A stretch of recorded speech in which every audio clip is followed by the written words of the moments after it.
అందరికీ నమస్కారం. ఈరోజు సాయి కృష్ణారెడ్డి గారు ఉన్నారు, ఎక్స్ ఆర్మీ ఆఫీసర్. సో సార్ని అడిగి తెలుసుకుందాం అసలు ఆర్మీ గురించి, అన్నిటి గురించి కూడా. నమస్కారం సార్. నమస్కారం. యా, డైరెక్ట్ స్ట్రైట్ ఫార్వర్డ్ పాయింట్కి వచ్చేస్తాను. ఇప్పుడు భారత్ చైనా మీద ఎలాంటి యుద్ధం చేయబోతుంది సార్? ప్రస్తుతానికి ఇండియా పాకిస్తాన్ మీద వార్ చేసే ప్లాన్ అయితే ఫస్ట్ నుంచి లేదు. వాళ్ళు మన భూభాగాన్ని ఆక్రమించుకోవాలని ప్లాన్లో వాళ్ళు మొదటి నుంచి 2007 నుంచి వాళ్ళు ప్లాన్లో ఉన్నారు. కానీ దాన్ని మన అఫీషియల్స్ త్రూ వాళ్ళకి చెప్పడం వలన ఎటువంటి వార్ లేకుండా మెయింటైన్ చేసుకుంటూ వచ్చాము ఇప్పుడు దాకా. కానీ ఈ లాస్ట్ ఒక 6 days బిఫోర్ జరిగిన ఇన్సిడెంట్ బేస్ చూస్తే వాళ్ళు లదాఖ్లో కావాలని మన భూభాగాన్ని ఆక్రమించడానికి వచ్చి టెంట్స్ వేయటం ఇలా చేయడం జరిగింది. దానికి మన సోల్జర్స్ మాట్లాడిన విధానం చాలా పాజిటివ్ వేలో వెళ్ళి మాట్లాడితే వాళ్ళు ఓకే దీనికి మేము యాక్సెప్ట్ చేస్తాము అనే బేస్ మీద వాళ్ళు మన వాళ్ళకి చెప్పడం వలన మన వాళ్ళు వెళ్ళి ఆక్యుపై చేయడం జరిగింది. అనుకోకుండా ఉన్నట్టుండి వాళ్ళు వాళ్ళ వితౌట్ వెపన్స్ తోటి కర్రలతోటి రాడ్స్ తోటి మన జవాన్ల మీద అటాక్ చేయడం జరిగింది. అది ఎలాంటి కారణాలు ఉండొచ్చు అంటే అట్లా అటాక్ చేయడం? వాళ్ళకి యాక్చువల్లీ ఏంటంటే మన కంట్రీ భూభాగాన్ని ఆక్రమించుకోవడానికి వాళ్ళు ఒక ప్రీ ప్లాన్డ్ గా ఉన్నారు ఫస్ట్ నుంచి. దీనికోసం శత్రు దేశాలైన పాకిస్తాన్ అలాగే ఈ మధ్య నేపాల్ని ఇలా చేసుకోవటం వాళ్ళు ప్లాన్ చేశారు. ముందు నుంచి మన ఇండియా కంట్రీని వీళ్ళు చాలా ప్రీ ప్లాన్డ్ గా ఉన్నారు. ఇది డెవలప్డ్ అయ్యే కంట్రీ. ఎందుకంటే రెండు దేశాలు అయితే ఫస్ట్ నుంచి అది ఎక్కువ పాపులేషన్ ఉన్న దేశం, అలాగే మంది కూడా వరల్డ్ లో నంబర్ సెకండ్ పాపులేషన్. ఇఫ్ మనం కంపేర్ చేసుకుంటే మిలిటరీ వైజ్ వాళ్ళ వెపన్స్ కి మన వెపన్స్ కూడా పెద్ద డిఫరెన్స్ ఏం లేదు. వాళ్ళకున్న వెపన్స్ యూనిక్ టెక్నాలజీ అయితే దాని బేస్ లో చూస్తే మన దగ్గర కూడా అర్జున్ లాంటి ట్యాంక్స్ ఎన్నో ఉన్నాయి. ఆ ట్యాంక్స్ బేస్ మీద వాళ్ళ పాపులేషన్ పెంచుకోవడం కోసం మనకు ఉన్న నెగిటివ్ కంట్రీస్ ఎవరైతే మన శత్రు దేశాలు వాళ్ళతోటి వీళ్ళు అటాచ్ అవ్వి చేయాలని చూశారు. ఇప్పుడు పాకిస్తాన్ మీద వరల్డ్ మొత్తానికి ఏ బేస్ మీద వాళ్ళ మీద ఎటువంటి ఒపీనియన్ ఉందంటే అక్కడ మిలిటెంట్స్ ని తయారు చేసే కంట్రీ అని చెప్పని ప్రతి ఒక్కరికి తెలుసు.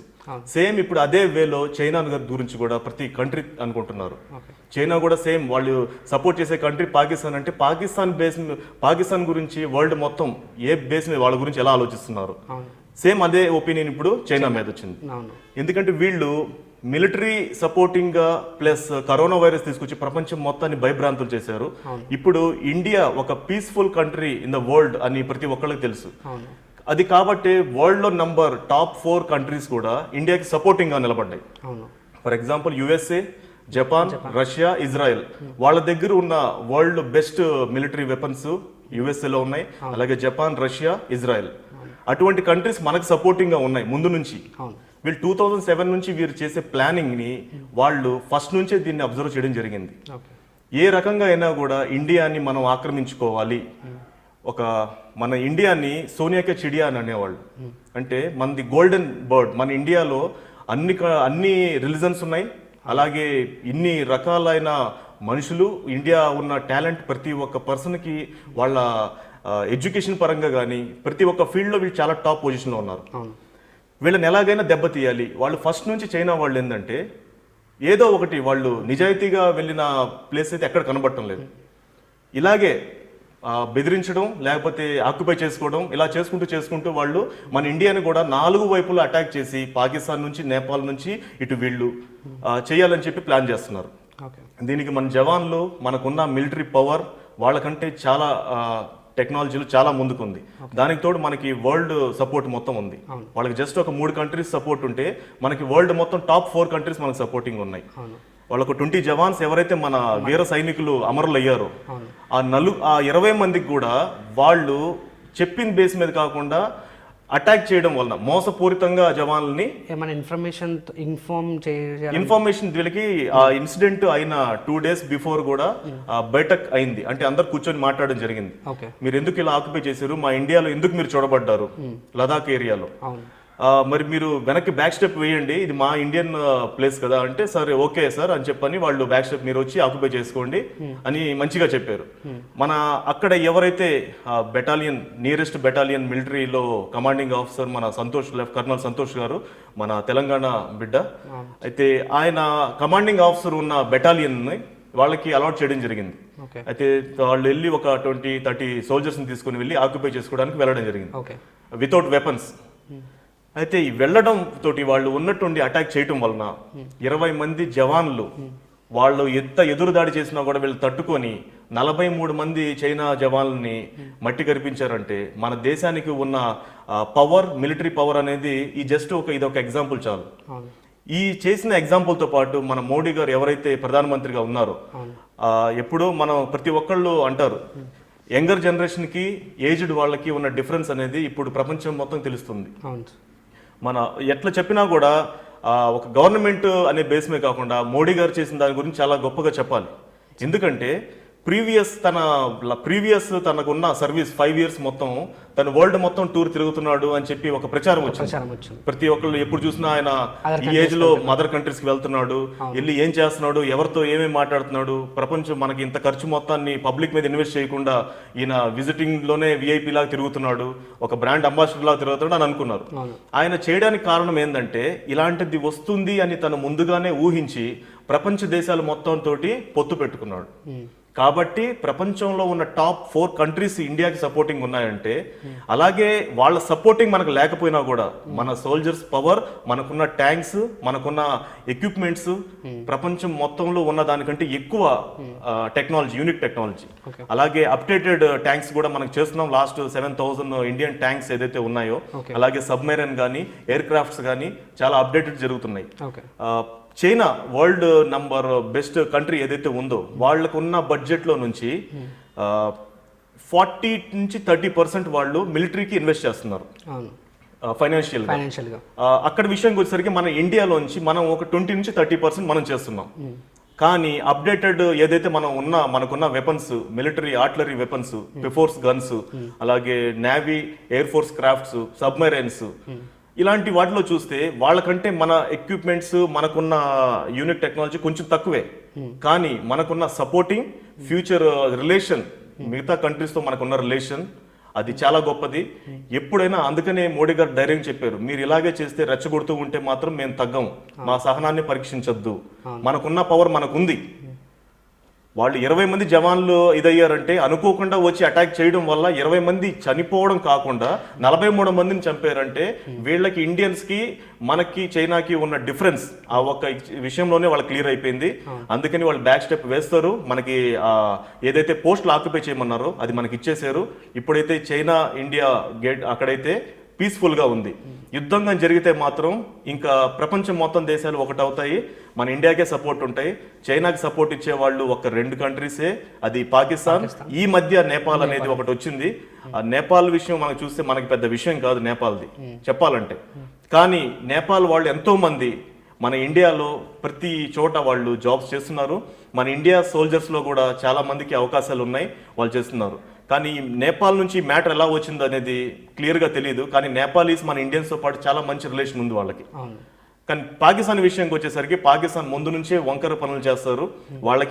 వాళ్ళు మన బేస్డ్ మనకు కంపేర్ చేసుకుంటే వాళ్ళు మన ఇండియాతో కంపేర్ చేసుకునే ఎటువంటి లేదు, వాళ్ళకి సత్తా కూడా లేదు. వన్ సైడ్ వాళ్ళు గవర్నమెంట్ అట్లీస్ట్ ఒక 5 hours 24 hours మీకు ఇచ్చారు మిలిటరీ పవర్స్ ఇస్తే పెద్ద విషయం కాదు. మనకున్న ఓపీ మీద నుంచి వాళ్ళ మొత్తం సీన్స్ కనబడతాయి.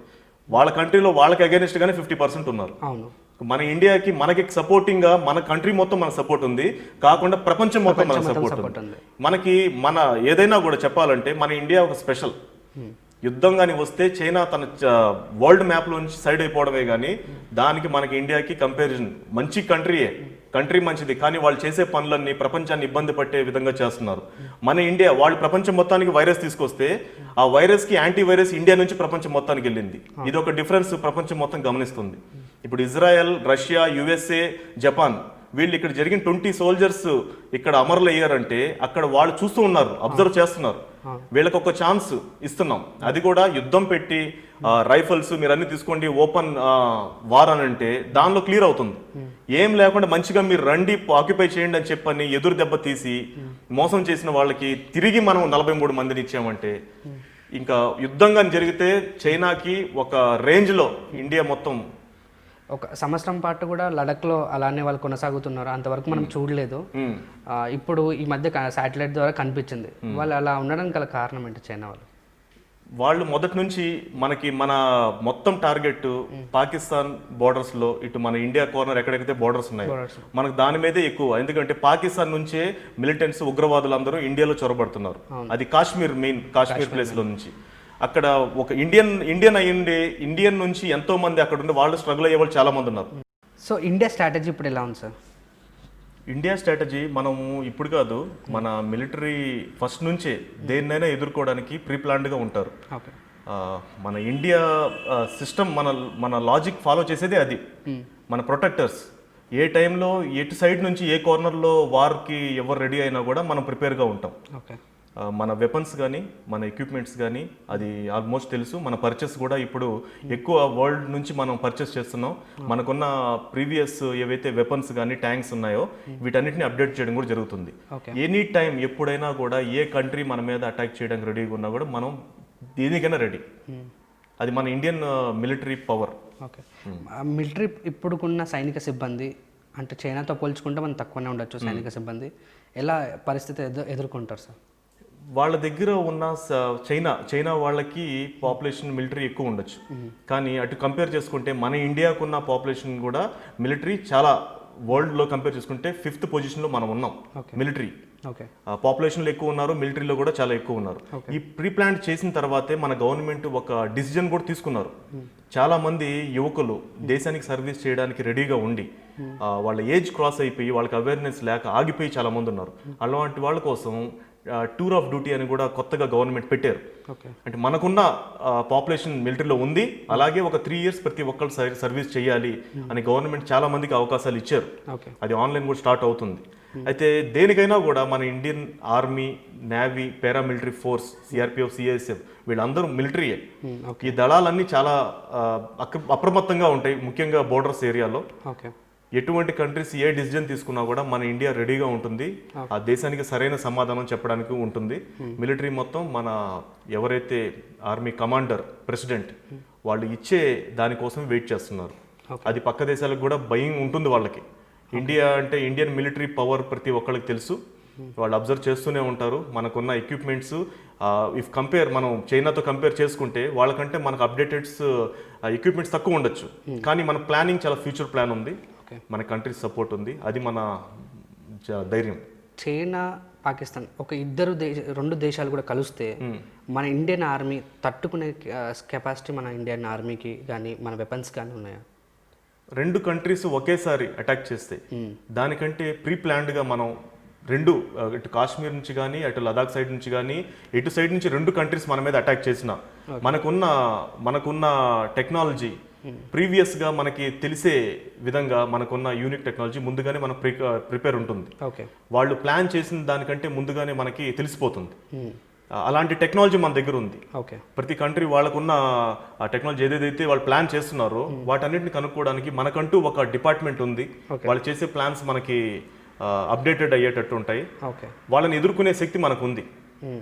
డెఫినెట్గా మనకి ప్రీ ప్లాన్డ్గానే మనం ఏదైనా చేస్తున్నాం. 2 దేశాలు మనకి సపోర్ట్, ఒక్కసారి మన మీద అటాక్ చేసినా కూడా మనకి కొన్ని కంట్రీస్ సపోర్టింగ్ కూడా ఉంది. ఆ countries world famous countries, top 4 countries ఉన్నాయి కాబట్టి ఇలాంటి సాహసం చేయడానికి ఈ 2 కంట్రీస్కి ధైర్యం చాలదు. ఇప్పుడే మొన్న జరిగిన ఇన్సిడెంట్ని బేస్ చేసుకుంటే చైనా వాళ్ళు బ్యాక్ స్టెప్ వేశారు. అంటే వాళ్ళకి కొంచెం భయం అనేది ఉంది.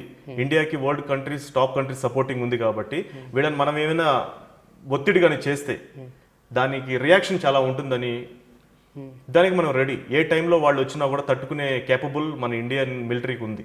ఆ చొరవ ఎందుకు చూపించారు అంటే మన ఇండియా మీద కానీ మన సైనికుల మీద కానీ చూపించడానికి కారణం ఏంటంటే మనం భయపెట్టడానికా లేకపోతే దీనికి ఒక రీజన్ అయితే నా ఒపీనియన్ అది ఏంటంటే ఈ మధ్య లేటెస్ట్గా లాస్ట్ ఒక 4 months నుంచి కరోనా ఒకటి స్ప్రెడ్ అయింది వరల్డ్ వైజ్. ఆ కరోనా స్ప్రెడ్ అవడం వలన ప్రతి ఒక్కళ్ళు ఈ కరోనా బేస్ మీదే స్ట్రగుల్ అయి ఉన్నారు. అయితే ఈ కరోనా మీద స్ట్రగుల్ అవ్వడం, మిలిటరీలో ఉన్న కొంతమంది సైనికులు వాళ్ళ లీవ్స్ టైంలో ఇంటికి వెళ్ళి అక్కడే హోల్డ్ అయిపోవడం, అంటే అందరు ఇప్పుడు వాళ్ళ కాన్సన్ట్రేషన్ మొత్తం కరోనా బేస్ మీదే ఉంది. అయితే ఈ టైంలో మనం అటాక్ చేస్తే వీళ్ళు కొంచెం వీక్ ఉంటారు బోర్డర్స్లో కానీ ప్రతి ఒక్కళ్ళు, దాని మీద వీళ్ళు మైండ్ డైవర్ట్ చేయడానికి. ఈ రకంగా వాళ్ళు డైవర్ట్ చేయడానికి ట్రై చేసినా మనం మిలిటరీ మొదటి నుంచే అలర్ట్గా ఉంది, వాళ్ళ ప్లాన్స్లో మనం ఉన్నాము. వీళ్ళు వీక్ అవ్వే టైంలో మనం వశపరుచుకుందాం అనే ప్లాన్లో అటు నేపాల్ని కానీ ఇటు పాకిస్తాన్ని కానీ సపోర్టింగ్ తీసుకొని మనం భయభ్రాంతులు చేద్దామనే ప్రయత్నంలో ఉన్నారు. దానికి మనం సరైన ఎదురు దాడి చేసి మన మిలిటరీ పవర్ అని వాళ్ళకి చూపించాం. ఇంకా నాకు తెలిసి వాళ్ళు ఇంకొక స్టెప్ తీసుకోరు, వారు వచ్చిన దాకా అయితే తీసుకురారని క్లియర్గా అర్థమవుతుంది. అంటే ప్రభుత్వాలు అన్నీ కూడా మాట్లాడుకుంటున్నా కూడా లోపల మాత్రం ఇలా జరుగుతూనే ఉన్నాయి. దానికి గల కారణం ఏంటంటే వాళ్ళు చూపించేది ఒకటి చూపిస్తున్నారు, చేసేది ఒకటి చేయడం గల కారణం ఏంటి? ప్రభుత్వం సైడ్ నుంచి ప్రభుత్వం కూర్చొని సిట్టింగ్ అనేది ప్లాన్ అయితే చేశారు. చేసిన తర్వాత వాళ్ళ మిలిటరీ కమాండర్స్ తోటి మన ఎవరైతే డిఫెన్స్ మినిస్టర్ ఉన్నారో వాళ్ళు, హోమ్ మినిస్టర్ రాజ్నాథ్ సింగ్ గారు, వీళ్ళందరూ మాట్లాడడం జరిగింది. మీకు ప్రశాంతమైన వాతావరణం కావాలా లేకపోతే ఇలాంటి వార్ కావాలా, దేనికైనా మేము రెడీ అని ఓపెన్ ఛాలెంజ్ చేయడం జరిగింది. వాళ్ళు మాకు యుద్ధం వద్దు, మేము మామూలుగానే మాట్లాడుతాం, మాకు ఈ ప్లేస్ మాకు ఇవ్వండి అని వాళ్ళు రిక్వెస్టింగ్గా చేయడం జరిగింది. దీనికంటే ముందు కూడా వాళ్ళు సేమ్ అదే లదాఖ్లో అటాక్ చేయడం జరిగింది. సేమ్ 2007లో కూడా జరిగింది. 1962 ఇండియా చైనా వార్ అయినప్పుడు కూడా సేమ్ ఇలాంటి టాపిక్ బేస్ మీద జరిగింది. కానీ ఇప్పుడు అప్పటికున్న 1962 ఉన్న టెక్నాలజీకి ఇప్పుడు 2020 ఉన్న న్యూ జనరేషన్ టెక్నాలజీకి చాలా డిఫరెన్స్ ఉంది. కాబట్టి జస్ట్ ఒక ఎగ్జాంపుల్ మొన్న జరిగిన ఇన్సిడెంట్ ఒకటి చాలు. ముందు యుద్ధం జరగదు అని నేను అనుకుంటున్నాను. మనకున్న ఇండియాకున్న సపోర్ట్ వరల్డ్ క్లియర్గా టాప్ 4 కంట్రీస్ క్లియర్గా చెప్పారు మీడియాలో, మేమైతే ఇండియాకి సపోర్ట్ ఉన్నామని. ఓకే, ఇప్పుడున్న మన ఆయుధాలు కానీ నావీ కానీ ఎయిర్ఫోర్స్ కానీ ఎలా ఉన్నాయి అంటే మన వెపన్స్ కానీ అన్నీ కూడా మనకి ఇండియాకు ఉన్న వెపన్స్ ఇప్పుడు ప్రజెంట్ అప్గ్రేడెడ్. వరల్డ్లో ఏదైతే బెస్ట్ కంట్రీస్లో యూజ్ చేసే కంట్రీస్ సిమ్ మన దగ్గరకు వచ్చినాయి. అర్జున అనేది కానీ, తర్వాత మనకి శక్తి ట్యాంక్స్ కానీ, ఆ తర్వాత విరాట్ ట్యాంక్స్ కానీ, నేవీలోకి వచ్చేసరికి ఎయిర్ క్రాఫ్ట్ ఎయిర్ ఫోర్స్లో వచ్చేసరికి ఇండియన్ ట్యాంక్స్ ఏదైతే ఉన్నాయో వార్ ట్యాంక్స్, ఇవన్నీ చాలా అప్గ్రేడెడ్. దేనికైనా కూడా మనం రెడీ. ఓకే, ఎంత క్యాబిలిటీ అంటే ఎంత యుద్ధంలో చేస్తే ఎంతమంది తట్టుకునే శక్తి ఉంది అక్కడ ఒకవేళ వస్తే? At a time world China Pakistan మొత్తం మన మీద ఒకసారి అటాక్ చేస్తే మనకున్న ట్యాంక్స్ అయితే తక్కువే చెప్పాలంటే. వాళ్ళకి 9,000 ట్యాంక్స్ ఉన్నాయి వార్ ట్యాంక్స్. మన ఇండియా దగ్గర ఉంది 5,900 ట్యాంక్స్ మాత్రమే. కానీ దీని ప్లాన్ లాస్ట్ ఇయర్ కూడా మనకి యుఎస్ నుంచి రష్యా నుంచి ట్యాంక్స్ మనం అప్గ్రేడ్ చేయడం జరిగింది. ఆ ట్యాంక్స్ మనకి ఇండియా మనం పర్చేస్ చేయడం కూడా అఫీషియల్గా చెప్పడం జరిగింది. అంటే వీటన్నిటికైతే ప్రీ ప్లాన్డ్గా అయితే ఉంది ఇండియన్ మిలిటరీకి. ఇప్పుడు ఇన్వెస్ట్మెంట్ అట్లీస్ట్ 30 to 40% వచ్చే బడ్జెట్లో ఇండియాకే పెట్టడం జరుగుతుంది. అయితే మనం అప్గ్రేడ్ అయి ఉన్నాము. ఇటువంటి మనకి న్యూ టెక్నాలజీ యూనిక్ వెపన్స్ అన్ని మన దగ్గర ఉన్నాయి అవైలబుల్. ఓకే, సో ఇప్పుడున్న ఆర్మీ పొజిషన్లో అసలు వాళ్ళకి ఫిట్నెస్ గురించి కానీ ఎవ్రీథింగ్ కూడా ఎలా ఉండబోతుంది సార్? ఫిట్నెస్ చూడండి, ఇప్పుడు మేము ఒక డిఫెన్స్ అకాడమీ రన్ చేస్తున్నాం. స్పెషల్లీ నేను రిటైర్డ్ ఆర్మీ 16.5 years నేను సర్వీస్ చేసి రిటైర్డ్ అయ్యాను. నేను వార్లో కూడా పార్టిసిపేషన్ చేశాను, ఓపీ విజయ్ 1999. యాక్చువల్లీ అప్పుడే నేను అమరుడు అవ్వాల్సింది, జస్ట్ మిస్ అయ్యాను. కార్గిల్లో వార్ చేసేటప్పుడు రౌండ్స్ పక్క నుంచి ఇలా పోయినాయి చూసాం. కాబట్టి ఆ దేశ సేవ అనేది ఎలా ఉంటుందో మా మైండ్లో సెట్ అయిపోయి ఉంది. స్పెషల్లీ అలాంటి దేశ సేవ చెయ్యాలి అంటే ఒకళ్ళతో కాదు, ఇంకా ఎంతోమందికి అవేర్నెస్ ఇవ్వాలి. నాలాగా ఇంకా ఎంతోమంది దేశ సేవ చేయాలి, వాళ్ళకి అవేర్నెస్. డిఫెన్స్లో సర్వీస్కి వెళ్ళాలంటే ఒక ఓన్లీ ఫిట్నెస్ ఉంటేనే జాబ్ రాదు, దాంతోపాటు అకాడమిక్స్ కూడా చాలా ఇంపార్టెంట్. అంత ఎక్కువ అకాడమిక్స్కి మనకి ఇవ్వకపోయినా కూడా డిఫెన్స్ రిలేటెడ్ నేవీలో వెళ్ళాలంటే ఎంపీసీ కంపల్సరీ ఉంటుంది. అలాగే ఫిజికల్ చాలా ఇంపార్టెంట్. మేము ఇక్కడ ఫిజికల్ వాళ్ళకి ఇచ్చే ట్రైనింగ్కి ఈజీగా స్టూడెంట్స్ ఎవరైతే దేశ సేవ చేయాలనుకుంటున్నారో ఈజీగా వాళ్ళు సర్వీస్ చేయడానికి వెళ్తారు. వాళ్ళకి మోటివేషన్ క్లాసెస్ జరుగుతాయి. మైండ్ చాలా స్ట్రాంగ్గా పెట్టుకుంటారు వాళ్ళు. స్ట్రాంగ్ వాళ్ళకి మెంటల్ అబిలిటీ, ఫిజికల్ రెండింటిని కవర్ చేసి విత్ అకాడమిక్స్తో పాటు వాళ్ళు దేశ సేవ చేయడానికి పంపిస్తాం. మా దగ్గర ట్రైనింగ్ తీసుకుంటే ఇంకా దేశ సేవ వాళ్ళు ఈజీగా చేస్తారు. ఓకే సార్, మీరు యుద్ధంలో పాల్గొన్నారు, ఎన్ని రోజులు ఎప్పటిదాకా నుంచి ఎప్పటిదాకా పాల్గొన్నారు సార్? ఓకే, యాక్చువల్లీ నేను 98 బ్యాచ్, నేను 97, 98లో నేను సెలెక్షన్ అయ్యాను. అప్పుడు ట్రైనింగ్ నాసిక్లో అయింది. నాసిక్లో ఆర్టిలరీ సెంటర్లో అక్కడ సెలెక్ట్ అయిన తర్వాత ట్రైనింగ్ కంప్లీట్ అయింది. అప్పుడే వార్ స్టార్ట్ అయింది. అక్కడ war start, India Pakistan war జరుగుతుంది. ఓపీ విజయ్తో మన ఇండియా వార్ చాలా రఫ్ అండ్ టఫ్. అయితే నా ట్రైనింగ్ కంప్లీట్ అయిపోయింది. అప్పటికి కొత్తగా వచ్చిన బ్యాచ్ ఎవరైతే ఉన్నారో వాళ్ళకి జస్ట్ 42 weeksలోనే ట్రైనింగ్ కంప్లీట్ చేసి పంపించేశారు యుద్ధానికి. ఓకే కానీ అప్పటికి నేను సీనియర్, నా ట్రైనింగ్ కంప్లీట్ అయిపోయింది. Okay sir. నేను చేసిన తర్వాత యూనిట్కి ఎప్పుడైతే వెళ్ళానో, మా యూనిట్కి ఆర్టరీ యూనిట్, ఆ యూనిట్కి వెళ్ళిన తర్వాత ఇమ్మీడియట్లీగా వచ్చిన 3-4 డేస్లోనే ప్యాకప్ చేసుకో, అక్కడ వార్కి వెళ్ళిపోవాలి అని చెప్పన్నారు. అప్పుడు ఎలాంటి వార్ ఏంది, వార్ ఈ టైంలో వార్ ఏంది, నేను జస్ట్ ట్రైనింగ్ చేసి వచ్చాను. జస్ట్ 17.5 years ఓల్డ్, 17.5 సంవత్సరం, మీసాలు కూడా రాలేదు, చిన్న వయసు. వార్కి వెళ్ళిపోతున్నాను అంటే వారు కొంచెం భయపడ్డాను. ఓకే. అరే వార్ అంటే ఏంది, అసలు ఏంది, నేను వచ్చిన ట్రైనింగ్ అయ్యి వచ్చాను. ప్యాకప్ అని సీనియర్స్తో పాటు నన్ను ఇచ్చేసి బ్యాగ్ చేసి పంపించేశారు కాశ్మీర్కి. వెళ్ళాను. అక్కడికి వెళ్ళిన తర్వాత యుద్ధం ఎక్కడ చూసినా అందరు యూనిఫామ్స్ తీసుకొని పై నుంచి కింద దాకా హెల్మెట్స్, గన్స్ అన్ని పెట్టుకొని తిరుగుతున్నారు. ఓకే. ఇంక వాళ్ళతో పాటు వెళ్ళిపోయాను సీనియర్స్ తోటి. వెళ్ళిన తర్వాత వాళ్ళకి అంత ఎక్స్పీరియన్స్ లేదు, జస్ట్ ట్రైనింగ్ చేసి వచ్చిన ఒక రిక్రూట్ నేను.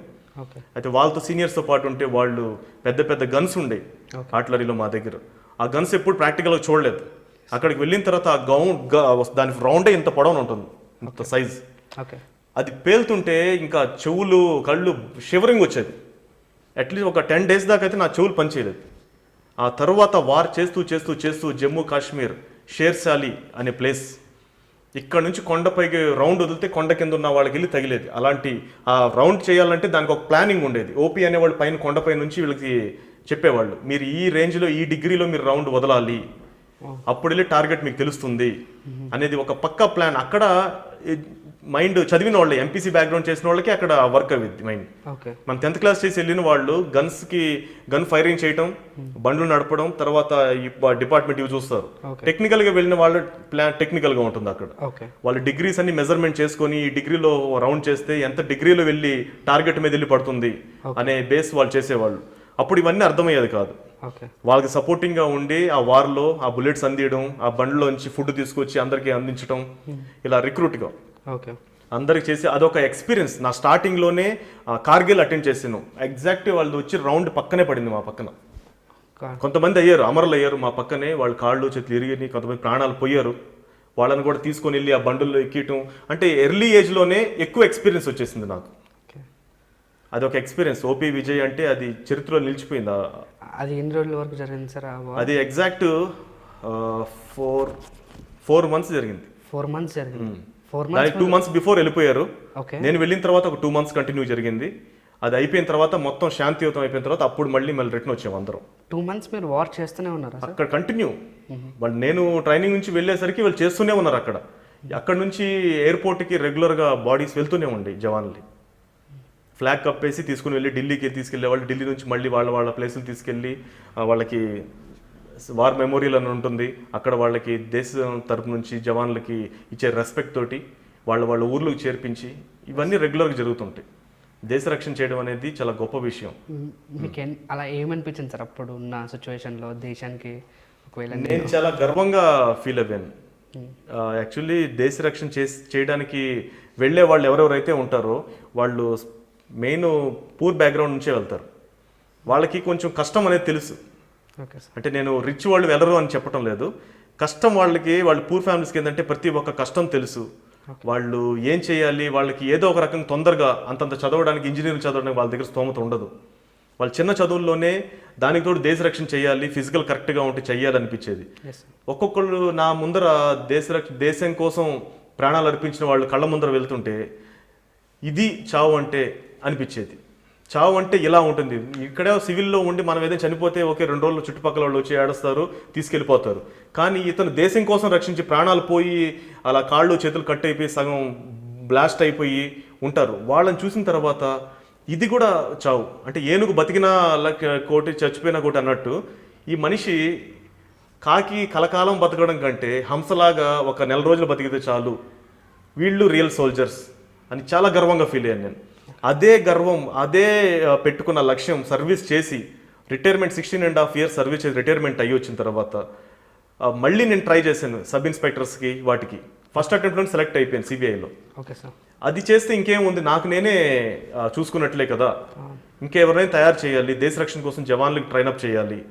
నేను NIS కోచ్, నేను basketball national player plus physical commando. ఈ బేస్లో నేను ట్రైనింగ్ ఇచ్చి స్టూడెంట్స్ని తయారు చేయాలంటే ఉట్టి రన్నింగ్ చేపిస్తేనే కాదు కదా, దీనికి ఒక అకాడమిక్స్ కూడా చాలా ఇంపార్టెంట్. ఎందుకంటే ప్రాక్టికల్గా చూసాం సర్వీస్లో టెక్నికల్ పొజిషన్ వాళ్ళు ఎక్కడ ఉంటారు, పరిస్థితి ఏంటి, ఎంపీసీ బ్యాక్గ్రౌండ్ చేసిన వాళ్ళు ఉండాలని నేను నాతో పాటు డాక్టర్ సుష్మా మేడంతో కలిసిన తర్వాత డిఫెన్స్లోకి వెళ్ళాలంటే నేను ట్రైనప్ చేసినంత మాత్రం జాబ్లోకి వెళ్ళరు, అకాడమిక్స్ కూడా చాలా ఇంపార్టెంట్ అని చెప్పి మేడము సుష్మా మేడము 18 పీజీస్ చేశారు తెలంగాణలో. ఒక తెలంగాణలో ఒక లేడీ అయి ఉండి 18 పీజీలు చేసి doctorate, PhD plus lawyer, advocate అవి ఇన్ని చేస్తున్నారంటే డెఫినెట్గా మేడంతో కానీ కలిసి ఒక అకాడమీ కానీ రన్ చేస్తే స్టూడెంట్స్ని మ్యాక్సిమం మేము సర్వీస్కి పంపించవచ్చు అనే లక్ష్యంతో ఒక అకాడమీ స్టార్ట్ చేసాం 5 years బ్యాక్. ఓకే, మన అకాడమీలో ఎంతవరకు అందరూ వెళ్ళారు? నేవీకి మ్యాక్సిమం మా దగ్గర రిజల్ట్స్ నేవీకి ఎక్కువ ఉండే. Okay sir. ఎందుకంటే ఎంపీసీ బ్యాక్గ్రౌండ్తో మేము చేపిస్తాం కాబట్టి నేవీకి ఎక్కువ రిజల్ట్స్ ఉండే. అలాగే ఆర్మీకి కూడా, ఆర్మీకి 10th బేస్ ఇంటర్ బేస్ చేసిన చాలా మంది స్టూడెంట్స్ పంపించాం. Okay sir. ఎవ్రీ ఇయర్ మా దగ్గర నుంచి 30 స్టూడెంట్స్ అలా పంపిస్తాం మేము. లిమిటెడ్ స్ట్రెంత్ ఉంటుంది, 100లో నుంచి 30. సో మన ఆర్మీ జవాన్లు కానీ, పాకిస్తాన్ కానీ, చైనా కానీ, ఎవరికైనా ఒకవేళ దొరికితే ఎలాంటి హింసలు పెడతారు? అసలు అక్కడ సిచ్యువేషన్ ఎలా ఉంటుంది సార్? ఆర్మీ జవాన్ని పాకిస్తాన్ తీసుకెళ్తే వాళ్ళు చిత్రహింసలు పెట్టడానికి ట్రై చేస్తారు, కానీ దాని తర్వాత వచ్చే పరిణామాలు ఎలా ఉంటాయో వాళ్ళకి తెలుసు పాకిస్తాన్ వాళ్ళకి. ఓకే. మన ఇండియా పాకిస్తాన్కి వాళ్ళకి భయం ఇండియన్ ఆర్మీ అంటే. ఎందుకంటే వీళ్ళు పొరపాటున ఒక సోల్జర్ని తీసుకొని వెళ్ళి చిత్రహింసలు చేస్తే వీళ్ళు ఎట్లా కాదని ఒక 10 మందిని తీసుకెళ్తారు అని వాళ్ళకి మైండ్ ఫిక్స్ అయిపోయి ఉంది. ఇంకోటి, ఇప్పుడున్న గవర్నమెంట్ ఏదైతే బీజేపీ గవర్నమెంట్ ఉందో, ఇంకా ఇండియన్ ఆర్మీ పవర్ ఇంకా పెరిగిపోయింది. ఒకప్పుడు నేను సర్వీస్ చేసేటప్పుడు అప్పుడు కాంగ్రెస్ ఉండేది, ఏదైనా యుద్ధం జరగాలన్నా వాళ్ళు డిసిజన్ తీసుకోవాలన్నా కొంచెం టైం పట్టేది, స్ట్రగుల్ అయ్యేవాళ్ళు సోల్జర్స్. ఎందుకు ఇంకా డిసిజన్ తీసుకోవట్లేదు, మా ప్రాణాలు పోతున్నా కూడా మీరు ఎందుకు వార్ యాక్సెప్ట్ చేయట్లేదని. ఇప్పుడైతే ఏదైనా మనం అనుకుంటాము ఇమ్మీడియట్లీగా డిఫెన్స్ మినిస్టర్తో వితిన్ 24 hours ఆర్డర్స్ ఇచ్చేస్తారు ఇప్పుడున్న గవర్నమెంట్. మేమైతే డిఫెన్స్లో సర్వీస్ చేసే ప్రతి ఒక్కళ్ళు ఈ గవర్నమెంట్తో చాలా హ్యాపీగా ఉంటారు. డిఫెన్స్ ఏదైనా ఆన్ ద స్పాట్, ఎందుకంటే ఎక్కువ ఫోకస్ డిఫెన్స్ మీదే పెట్టున్నారు. ఓకే, అంటే ఇప్పుడు కాంగ్రెస్ టు బెటర్ బీజేపీ అంటారు. 100% బెటర్. ఓకే, ఎందుకంటే డిఫెన్స్లో ఇక్కడ సొసైటీలో ఏం జరిగినా, ఈ మూవీస్లో హీరోలైనా ఏం చేసినా ఎవరైనా కూడా ఫస్ట్ బార్డర్స్లో ప్రొటెక్ట్ ఉంటేనే ఇక్కడ ఏం చేసినా హీరోలు అవుతారు. అవును సార్. అసలు అక్కడే ప్రొటెక్ట్స్ లేకుండా వాళ్ళ పాటికి వాళ్ళు నిద్రపోతే ఇంకా వీళ్ళందరూ ఇంకా జీరోనే కదా. ఓకే, అలాంటి చోట వాళ్ళు ఫుల్ పవర్స్ ఇచ్చున్నారు. ఒకప్పుడు సోల్జర్స్కి మీరు రైఫిల్ పెట్టుకోవాలి, కానీ దానిలో ఉండే రౌండ్స్ ఏదైతే ఉంటాయో 20 rounds, ఒక రౌండ్ ఫైర్ చేసినా ఆ రౌండ్ మీకు కనబడకపోయినా మీకు పే ఫైన్ చేస్తాము అనేవాళ్ళు. ఒకప్పుడు రైఫిల్ పెట్టుకోవడానికి జస్ట్ షో, రైఫిల్ సోల్జర్స్ ఉండేవాళ్ళు తగిలించుకొని డ్యూటీలు చేయాలి. ఈవెన్ నేను సర్వీస్ చేసేటప్పుడు నాతో పాటు నేను గార్డ్ కమాండర్గా ఉండేవాడిని కాశ్మీర్లో. డ్యూటీస్ చేసేవాళ్ళు. అప్పుడు 10 feet ఐస్ ఉండేది, ఎప్పుడు ఐస్ -degrees 30 degreesలోనే జాబ్ చేసేది నేను కాశ్మీర్లో కాదు, దేవుల అక్కడ ఉండేది డావర్ అని. అయితే ఒక రౌండ్ నాతో పాటు ఉన్నవాడు ఏదో కొండపైన వెళ్తూ ఉంటే ఫైర్ చేశాడు. ఫైర్ చేసిన తర్వాత అతను ఎవరు ఏందనేది తర్వాత సంగతి, నువ్వు ఫైర్ ఎందుకు చేసేసావు ఆ టైంలో, ఫైర్ చేశారు, ఆ రౌండ్ మొత్తం నువ్వు వెతికి తీసుకొని రావాలని చెప్పేవాడు. ఆ రౌండ్, ఆ ఐస్లో 10 feet ఐస్లో రౌండ్ ఎతకాలంటే మామూలు విషయం కాదు. మొత్తం నైట్ అంతా కూర్చొని ఆ రౌండ్ వెతికి తీసుకొని ఒక రౌండ్ తీసుకెళ్ళి ఇచ్చారు. అప్పుడు సిచ్యువేషన్ అది. ఇప్పుడున్న గవర్నమెంట్ నీ మ్యాగజిన్ ఖాళీ అయిపోయిన 20 rounds పోయినా వాళ్ళు అడగరు. Full powers. సోల్జర్స్ కావాల్సింది అది. ఎవరైనా ఎదురు శత్రువు వచ్చాడంటే మనం కాల్చాలా లేకపోతే పర్మిషన్ తీసుకొని కాల్చాలా అనేది ఆలోచిస్తే, పర్మిషన్ తీసుకొని కాల్చాలనేసరికి ఈ సోల్జర్ అమరుడైపోతాడు. నువ్వు కాల్ చేసేయి అని అంటే రియల్ హీరోగా అక్కడ నిలబడతాడు. ఇప్పుడున్న గవర్నమెంట్ ఇచ్చిన పవర్స్ అది. ప్రతి సోల్జర్ చాలా గర్వించాల్సిన విషయం. ఇప్పుడు కాంగ్రెస్ కంటే లేకుంటే మిగతా పార్టీస్ కంటే బీజేపీ ప్రభుత్వం అయితే ఇమీడియట్ యాక్షన్ తీసుకుంటుంది. షూర్, 100%. నేను డిఫెన్స్ గురించి చెప్తున్నాను. డిఫెన్స్ గురించి 100% మిలిటరీ ఇది ఉంది. మిలిటరీ ఎక్విప్మెంట్స్ కానీ, మిలిటరీ గురించి ఆలోచించడం కానీ, సోల్జర్స్కి ఇచ్చే ప్రియారిటీస్ కానీ, వాళ్ళకి ఇచ్చే అకామిడేషన్స్ కానీ, మ్యారేజ్ అయిన తర్వాత క్వార్టర్స్ కానీ, అక్కడ ఉండే బిల్డింగ్స్ కానీ, ప్రీవియస్ బిల్డింగ్స్ ఎప్పుడు 100 సంవత్సరాల నుంచి అదే బిల్డింగ్స్ ఉన్నాయి. బీజేపీ వచ్చినప్పటి నుంచి మొత్తం అదంతా పడేసి కొత్త బిల్డింగ్స్ కట్టించారు ప్రతి సోల్జర్స్కి. శాలరీస్ పెంచిచ్చారు, ఫండ్స్ పెంచారు, డిఎస్ పెంచారు. ఒక సోల్జర్కి అట్లీస్ట్ ఇప్పుడు ఎట్లా కాదన్నా 40,000 నుంచి 60,000 శాలరీ ఉంది. ఒకప్పుడు 20,000, 25,000 అలా ఉండేది. అన్ని ఫెసిలిటీస్ ఇచ్చారు. ఒక ట్రైన్లో ట్రావెల్ చేయాలంటే సోల్జర్స్కి ఆ బాత్రూమ్ల కాడ కూర్చొని వచ్చే సన్నివేశాలు ఎన్నో ఉన్నాయి. నేను కూడా లీవ్ ఎప్పుడు దొరుకుతుందో తెలియదు. ఒకవేళ లీవ్ దొరికితే రిజర్వేషన్ చేసుకోవడానికి టైం ఉండదు. అలాంటి సిచ్యువేషన్లో ట్రైన్లో జనరల్ టికెట్ దొరికినా పర్వాలేదని చెప్పని వారంటీ ఇస్తారు. దానిలో ఏసీ 2 tier కూడా వెళ్ళొచ్చు. కానీ ఏసీ 2 టైర్లో సీట్లు ఉండాలి, ఉంటేనే కదా వెళ్తాం. ట్రైన్ ఎక్కేసి ఎక్కడో చోట బాత్రూమ్ కాడ కూర్చొని కూడా వచ్చిన ఎంతో మంది సోల్జర్స్ వస్తూ కూడా ఉన్నారు. సొసైటీలో ఒక సోల్జర్ యూనిఫామ్ వేసుకొని లీవ్ వస్తుంటే ఆ సీట్లలో కూర్చొని మీరు కూర్చోండి జవాన్ గారు అని చెప్పే రోజుల్లో లేవు అప్పట్లో. ఇప్పుడు అవేర్నెస్ అవ్వారు ప్రతి ఒక్కళ్ళు. సొసైటీ పబ్లిక్ సపోర్ట్ చేస్తుంది, సోల్జర్స్కి రెస్పెక్ట్ ఇస్తుంది, శాలరీస్తో వాళ్ళు హ్యాపీ. అటు వాళ్ళకి ఇచ్చే ప్రియారిటీస్ ఏదైతే ఉన్నాయో గవర్నమెంట్ సైడ్ నుంచి సోల్జర్స్కి ఒక అన్యాయం జరిగితే ఇమీడియట్ యాక్షన్ తీసుకోవడం అలాంటివి జరుగుతున్నాయి ఇప్పుడు. సార్, మీరు బార్డర్లో ఉన్నంత వరకు మీరు చేసిన మంచిది ఏదైనా ఒక విషయం ఏమని చెప్పగలుగుతారు, సంఘటన? నేను బార్డర్లో చేసినంత వరకు చిన్న వయసులోనే వెళ్ళాను కాబట్టి అప్పటి నుంచి నాకు వితిన్ 2 ఇయర్స్లోనే నేను సర్వీస్ చేశాను. నాకు ఎక్స్పీరియన్స్ వచ్చింది, వార్ అంటే ఎలా ఉంటుందో చూశాను. వితిన్ 2 ఇయర్స్లో బై గాడ్ గ్రేస్ నాకు ప్రమోషన్ కూడా చాలా ఫాస్ట్ వచ్చింది. 3 ఇయర్స్లోనే నేను నాయక్ అయ్యాను. తర్వాత వితిన్ 5-6 ఇయర్స్లోనే నేను ఒక రెస్పాన్సిబుల్ ప్లేస్లో హవల్దార్ అయ్యాను. అంతేకాకుండా ఇండియన్ ఆర్మీలో స్పోర్ట్స్లో నేను ప్రతి ఒక్క స్పోర్ట్స్లో నేను కమాండ్ లెవెల్ దాకా వెళ్ళి ఆర్మీ లెవెల్ దాకా ఆడి తర్వాత NIS కోచ్ చేసి ఒక ఇంటర్నేషనల్ లెవెల్కి ఇండియా టీంకి కోచ్ చేసే కేపబిలిటీ నాకు ఉంది అఫీషియల్గా సర్టిఫికేట్తో పాటు. అలాగే నేను ఇండియన్ ఆర్మీలో ఎన్నైతే కోర్సులు ఉన్నాయో PT కోర్స్, డ్రిల్ కోర్స్, అలాగే కంప్యూటర్ కోర్స్, ఎన్నైతే కోర్సునే టైం వేస్ట్ చేయకుండా అలా చేసిన ఒక ఎగ్జాంపులర్గా ఉండాను నేను. ఒక జవాన్ నుంచి 10th క్లాస్ చదివిన వెళ్ళిన జవాన్ రిటైర్మెంట్ అయ్యేటప్పుడు 3 PGలు చేసి రిటైర్డ్ అయ్యాడు. వచ్చిన తర్వాత తను ఒక రెస్పాన్సిబుల్ ప్లేస్లో వచ్చి ఇంతమందికి తయారు చేసి పంపించగలుగుతున్నాడంటే సేమ్ అలాగే ఇంకా ఎంతోమంది తయారవ్వాలి పొజిషన్స్. కానీ నేను సాధించింది గొప్ప విషయాలు ఆర్మీలో ఏంటంటే OP విజయ్ పార్టిసిపేషన్ నేను చేశాను. అలాగే ఒక బెస్ట్ కంప్యూటర్ ఆపరేటర్గా నేను రెడీ అయ్యాను ఆర్మీలో. ఒక బెస్ట్ మోటివేటర్ లాగా, సైకాలజీ స్పెషలిస్ట్ అంటే సైకో లాగా ఉంటారు కొంతమంది, వాళ్ళకి మోటివేటర్. అది 1 ఇయర్ కోర్స్ నేను చేశాను లక్ష్మీబాయి నేషనల్ యూనివర్సిటీలో. Okay sir. అంటే ఏముంటుంది సైకాలజిస్ట్ అంటే? సైకో అంటే కొంతమంది వాళ్ళకి అవేర్నెస్ ఉండదు, టైం వాల్యూ ఉండదు, పెద్ద చిన్న ఉండదు, ఆఫీసర్స్ జవాన్లు అని ఉండదు. వెంటనే వచ్చేసి ఆఫీసర్స్ మీద కానీ జవాన్ల మీద కానీ మీడియాలో వచ్చి చెప్పేయటం, army rules and regulations break చేయటం, మార్నింగ్ టైం రన్నింగ్ చేసే టైంలో రాకుండా నిద్రపోవటం, ఏదైనా ఇండిసిప్లిన్ యూనిఫామ్ ప్రాపర్గా వేసుకోకపోవడం, షేవింగ్ చేసుకోకపోవడం, ఇట్లా ఇండిసిప్లిన్ యాక్టివిటీ. డిఫెన్స్ అంటేనే డిసిప్లిన్. ఆ డిసిప్లిన్ బ్రేక్ చేసే వాళ్ళని ఇండిసిప్లిన్ ఉంటారు. వాళ్ళకి మోటివేట్ లాగా కూర్చోబెట్టి వాళ్ళు ఉంటారు ఒక్కొక్క దానిలో. ఇప్పుడు మన సోషల్ మీడియాలో యాక్చువల్లీగా డిఫెన్స్లో యూనిఫామ్ వేసుకొని వీడియోస్ తీయకూడదు, కానీ ఒకళ్ళిద్దరు ఉంటారు వాళ్ళు యూనిఫామ్ వేసేసుకొని రూల్స్ బ్రేక్ చేయడానికి తీస్తుంటారు. వాళ్ళు ఆ లైక్స్ కోసము రిక్వెస్ట్ చేస్తుంటారు, 2 చేతులు ఇలా పెట్టి మీరు ఎలాగైనా నాకు లైక్లు కొట్టండి నేను సోల్జర్ని అనేటట్టు చేసి ఒకళ్ళిద్దరు ఉంటారు. అలాంటి వాళ్ళకి స్పెషల్గా మిలిటరీలో ఒకటి ఉంటుంది అక్కడ తీసుకెళ్లి కూర్చోబెట్టి వాళ్ళ స్టైల్లో సంజాయిస్తారు. అంటే 5 ఫింగర్స్ ఒకేలాగా ఉండవు. డిఫెన్స్లో సర్వీస్కి వెళ్ళిపోయిన అందరు సోల్జర్స్ ఒకేలాగా ఉంటారని కూడా లేదు. వాళ్ళల్లో ఒక 100 మందిలో 2-3 ఉంటారు. వాళ్ళు కొంచెం వాళ్ళకి అలాంటి వాళ్ళ కోసం కోర్స్, వాళ్ళకి మోటివేటర్ నేను.